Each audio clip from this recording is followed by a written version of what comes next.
Hi Ismi Prince. എല്ലാവർക്കും black ടൗളിയുടെ ചാനലിൻ്റെ പുതിയ വീഡിയോയിലേക്ക് സ്വാഗതം.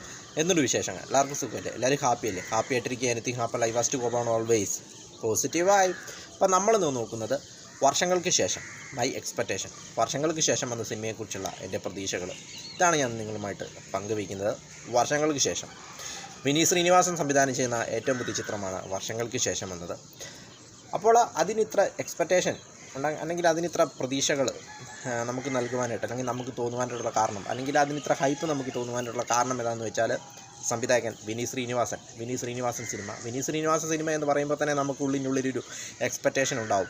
അദ്ദേഹത്തിൻ്റെ ആദ്യ ചിത്രമായ മലർവാടിയിൽ തൊട്ട് ഇപ്പോഴിതാ വർഷങ്ങൾക്ക് ശേഷം എന്ന സിനിമ വരെ എത്തി നിൽക്കുന്നു. തട്ടത്തിമറയത്തായിക്കോട്ടെ, ജേക്കബിൻ്റെ സ്വർഗ്ഗരാജ്യമായിക്കോട്ടെ, ഹൃദയമായിക്കോട്ടെ, എല്ലാം ഒന്നിനൊന്നിന് മികച്ചതായിരുന്നു. മലയാളികൾക്ക് രണ്ട് കൈ നീട്ടി സ്വീകരിച്ച സിനിമകളായിരുന്നു. അപ്പോൾ ആ ഒരു ഇതിൽ അടുത്തൊരു ചിത്രം വർഷങ്ങൾക്ക് ശേഷം, അതായത് സിനിമയിൽ നടക്കുന്ന സിനിമ, അതുകൊണ്ട് തന്നെ ചിത്രം വളരെയധികം ഒരു പുതുമ നിറഞ്ഞതാവാൻ ചാൻസ് ഉണ്ട്. സിനിമയിൽ നിന്ന് നടക്കുന്ന സിനിമകൾ ഒത്തിരി വന്നിട്ടുണ്ടെങ്കിലും ഇദ്ദേഹത്തിൻ്റെ ഡയറക്ഷൻ ആകുമ്പോൾ തന്നെ അതിലൊരു ഫ്രഷ്നെസ് അല്ലെങ്കിൽ എന്തെങ്കിലും ഉണ്ടാവും എന്നൊരു വിശ്വാസം ഓരോ മലയാളി പ്രേക്ഷകനും ഉണ്ടാവും. അപ്പോൾ 70s അല്ലെങ്കിൽ 80s, ആ 70s 80s കാലഘട്ടത്തിൽ നടക്കുന്ന ഒരു കഥയാണ്.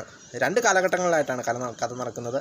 അതായത് പ്രസൻറ്റും പാസ്റ്റും. അതായത് 70s 80s നടക്കുന്ന കാലഘട്ടം ഫസ്റ്റ് ഹാഫിലും സെക്കൻഡ് ഹാഫിൽ ഇപ്പോഴത്തെ കാലഘട്ടമായിരിക്കുമെന്നാണ് സംവിധായകന് ഇൻ്റർവ്യൂകളിലൊക്കെ നമുക്ക് കാണുവാൻ സാധിച്ചത്.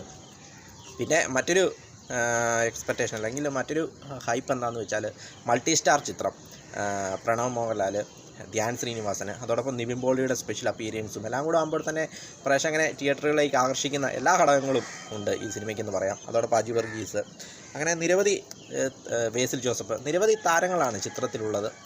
അത് നമുക്കൊരു പ്രതീക്ഷ നൽകുന്ന കാര്യമാണ്. അതോടൊപ്പം ഇതിൻ്റെ മ്യൂസിക് ഡയറക്ടർ എന്ന് പറയുന്നത് അമൃത് രാംനാഥാണ്. അപ്പോൾ മേരാ പ്യാർ എന്നുള്ള തുടങ്ങിയ ഗാനമൊക്കെ ട്രെൻഡിങ് ആയി കഴിഞ്ഞു. അതോടൊപ്പം ഇതിൻ്റെ സിനിമാറ്റോഗ്രാഫർ വിശ്വജിത്ത്. മനോഹരമായ വിഷ്വൽസാണ് നമുക്ക് ട്രെയിലറിൽ കാണുവാൻ സാധിച്ചത്. അതോടൊപ്പം ധ്യാൻ ശ്രീനിവാസൻ്റെ വേറൊരു പരിണാമമായിരിക്കും ചിത്രത്തിൽ നമുക്ക് കാണുവാൻ സാധിക്കുമെന്നാണ് ട്രെയിലർ കണ്ടപ്പോൾ തോന്നിയത്. കാരണം വളരെയധികം അഭിനയ മുഹൂർത്തങ്ങളുള്ളൊരു ക്യാരക്ടറാണെന്ന് തോന്നുന്നു. വളരെയധികം സീരിയസ് ആയിട്ടുള്ളൊരു, അല്ലെങ്കിൽ വളരെയധികം അഭിനയിച്ച് ഫലിപ്പിക്കാൻ ചാൻസ് ഉള്ള ഒരു സ്പേസിലേക്കുള്ള ക്യാരക്ടറാണെന്ന് തോന്നുന്നു അദ്ദേഹത്തിൻ്റേത്. ട്രെയിലർ കണ്ടപ്പോൾ അങ്ങനെയാണ് തോന്നിയത്. അപ്പോൾ വേറൊരു രീതിയിലുള്ള, അല്ലെങ്കിൽ ധ്യാൻ ശ്രീനിവാസൻ്റെ അടുത്ത ഘട്ടത്തിലേക്കുള്ളൊരു സിനിമയായിരിക്കും ഇതെന്നാണ് നമുക്ക് ട്രെയിലർ കണ്ടപ്പോൾ തോന്നിയത്. പിന്നെ പ്രണവ് മോഹൻലാൽ ഹൃദയത്തിന് ശേഷം വീണ്ടും വിനീത് ശ്രീനിവാസൻ്റെ കൂടെ.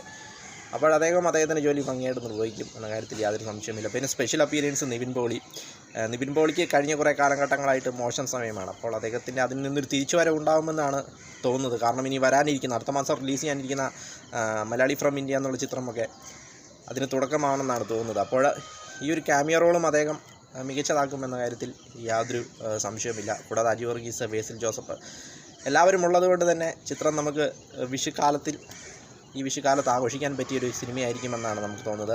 തീർച്ചയായിട്ടും മലയാള സിനിമ അതിൻ്റെ പീക്കിൽ നിൽക്കുന്നൊരു സമയം. 2024 സംബന്ധിച്ചിടത്തോളം മലയാള സിനിമയ്ക്ക് വളരെയധികം നല്ല സിനിമകളും അതോടൊപ്പം ബോക്സ് ഓഫീസ് വൈസും വളരെയധികം റവന്യൂ ഒക്കെ ഉണ്ടാക്കാൻ സാധിച്ച ഒരു കാലഘട്ടമാണ്.